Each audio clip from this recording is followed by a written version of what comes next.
में अगर डुमरी की बात करें तो डुमरी में 70 पंचायत में हम विजिट किए। देखिए, मेरी जो ताकत थी वो मेरा भाषण था, मेरी ताकत थी जनता के साथ मेरा कनेक्शन था। हम जहां जहां गए वहां वोट बढ़ा। अभी आपने देखा हम घाटशिला का चुनाव गए, 4-3 हजार वोट बढ़ा के। तो मेरी जो ताकत थी कि मेरा अपीयरेंस था।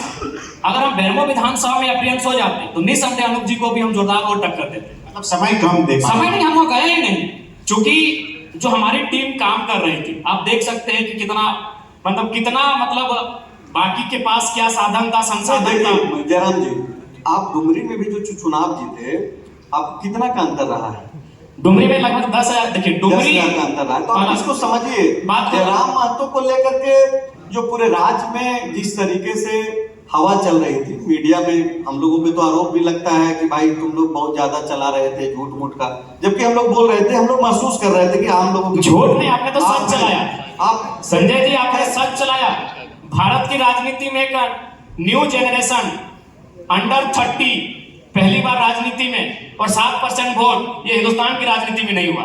चलिए, इसके लिए बधाई। तो आपने तो सही नहीं चलाया। राजेश कश्यप इसी से जुड़ा हुआ प्रसाद जी, हमसे कितने काबिल व्यक्ति बिहार में, हमसे कई गुना काबिल व्यक्ति बिहार में, लेकिन क्या चुनाव की परिस्थिति रही? तो आपने तो सही न्यूज चलाया कि पूरे हिंदुस्तान के इतिहास में एक नया लड़का, एक अदना सा लड़का, जिसकी कोई राजनीतिक पहचान नहीं, कोई राजनीतिक छाप नहीं, कोई साधन नहीं, कोई संसाधन नहीं, और 30 साल से कम न्यू पॉलिटिक्स। क्योंकि आप अगर बाकी की बात करेंगे तो वो सेकंड टर्म होते हैं। अगर आप अखिलेश जी की बात करेंगे तो उनके पिताजी राजनीति में थे। अगर आप तेजस्वी की बात करेंगे तो उनके पिताजी राजनीति में। अगर आप हेमंत जी की बात करेंगे तो उनके पिताजी राजनीति में थे। जयराम महतो न्यू कमर।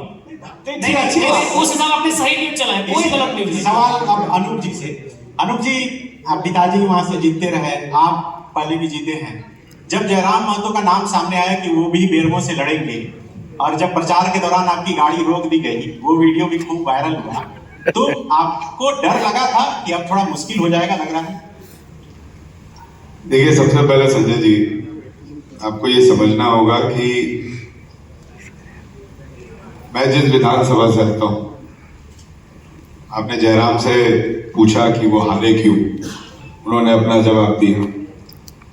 आप जब मेरे से ये सवाल पूछेंगे कि मैं जीता क्यों, मैं बस आपको एक ही जवाब दे सकता हूं। मैं जीता इसलिए, जिस आधार पर मेरे पिता जीतते थे उसी आधार पर मैं जीतता हूं। मेरे बेरमो विधानसभा की आबादी 4.5 लाख, और मैं जिस जाति से आता हूं उसकी आबादी 17,000 है। और संजोग से जो जाति मेरी है उसमें सबसे, उसके बाद भी मैं चुनाव जीतता हूं, मेरे पिता चुनाव जीतते, और जीत का मार्जिन डबल होता है। उसका कारण यह है कि मेरा परिवार जाति और धर्म के आधार पर राजनीति नहीं करता। हम हिंदुस्तानी के आधार पर राजनीति करते हैं, झारखंड के आधार पर राजनीति करते हैं, और शायद यही कारण है कि मैं जीता हूं। रह गई ये बात कि मेरे पिता, मैं हमेशा से अपने पिता के साथ रहा हूं, चीजों को देखा, चीजों को समझने की कोशिश की, और जो परिवार वो मुझे दे कर गए, उस परिवार को बढ़ाना मेरा दायित्व बनता है। आज मुझे 1 लाख वोट आया है, कल को जीत के लिए मुझे 1,25,000 वोट चाहिए, तो मैं वहां पर अपनी विरोधियों को, उनकी आलोचना करूं, उनको तंग करूं, तो उनका वोट नहीं ले सकता, उनका विश्वास नहीं ले सकता।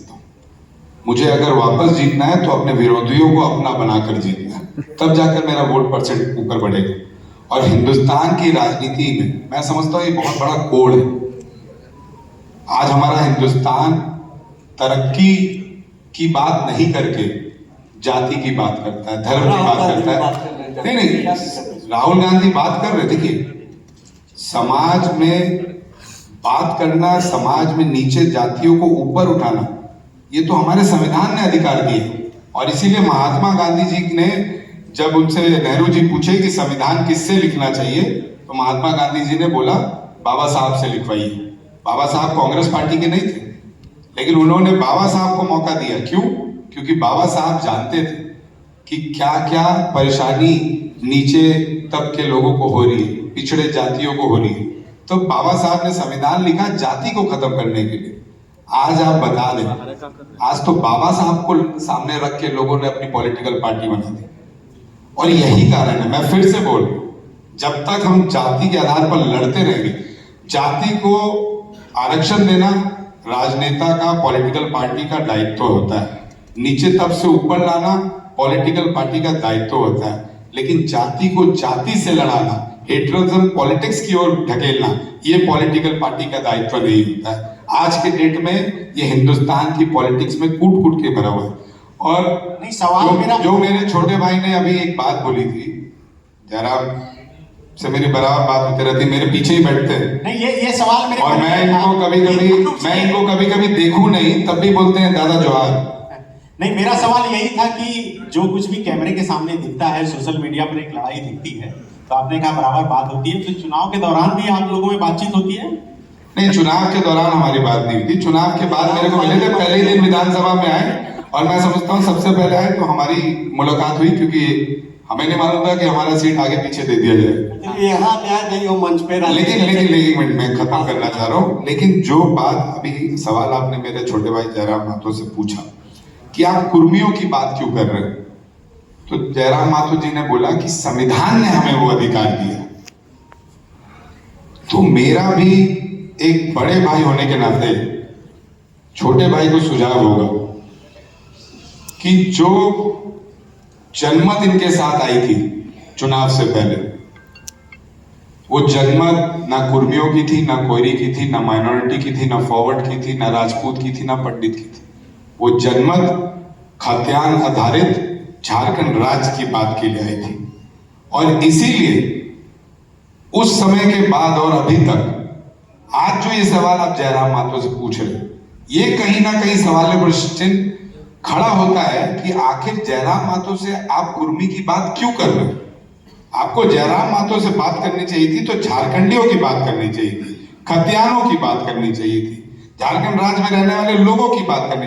तो जयराम भाई ने बोला कि संविधान ने हमें वो अधिकार दिया। इतना मंजे हुए नहीं, आप मतलब कुल मिला के बोल रहे हैं कि ये कुर्मी नहीं, जयराम आलोक जी बोलना चाह रहे हैं कि जयराम जी अब 1932 पर क्यों नहीं बात कर रहे हैं? जवाब दे दीजिए आप।